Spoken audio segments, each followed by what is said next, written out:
Le calendrier des élections au Burundi est désormais connu. Le président de la République, Pierre Nkurunziza, a validé par décret ce mardi 9 juin la proposition de la commission électorale indépendante. Cette dernière s'est réunie à 3 puisque les 2 autres membres ont démissionné.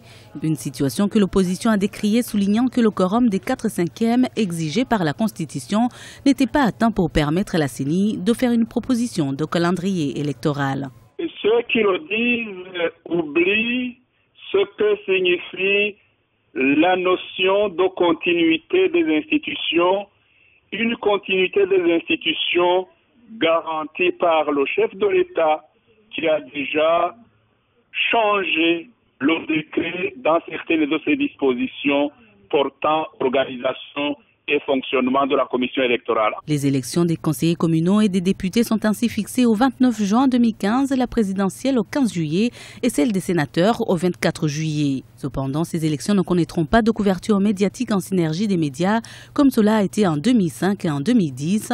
Les médias privés incendiés ne peuvent plus fonctionner.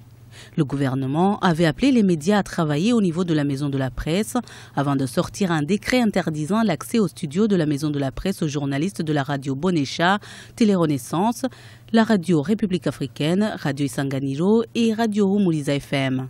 C'est encore une fois un signe de la mauvaise foi du gouvernement parce que nous avons clairement dit que la Maison de la Presse ne pouvait pas être opérationnelle en termes de diffusion. Nous l'avons dit, répété à toutes les réunions, à toutes les occasions.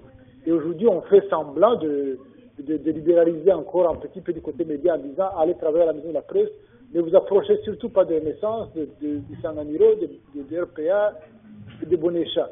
Alors que nous leur avons dit que nous avions besoin d'au moins une des stations pour commencer à essayer de récupérer ce qui peut être récupéré, commencer à travailler. Mais non, ils nous envoient à la Maison de la Presse alors qu'on leur a dit que ça ne pouvait pas être un endroit pour diffuser. Sur le terrain, les manifestations continuent. Les policiers tirent à balles réelles sur ceux qui sont considérés désormais comme des terroristes par le gouvernement. L'opposition rejette le nouveau calendrier et pose des conditions.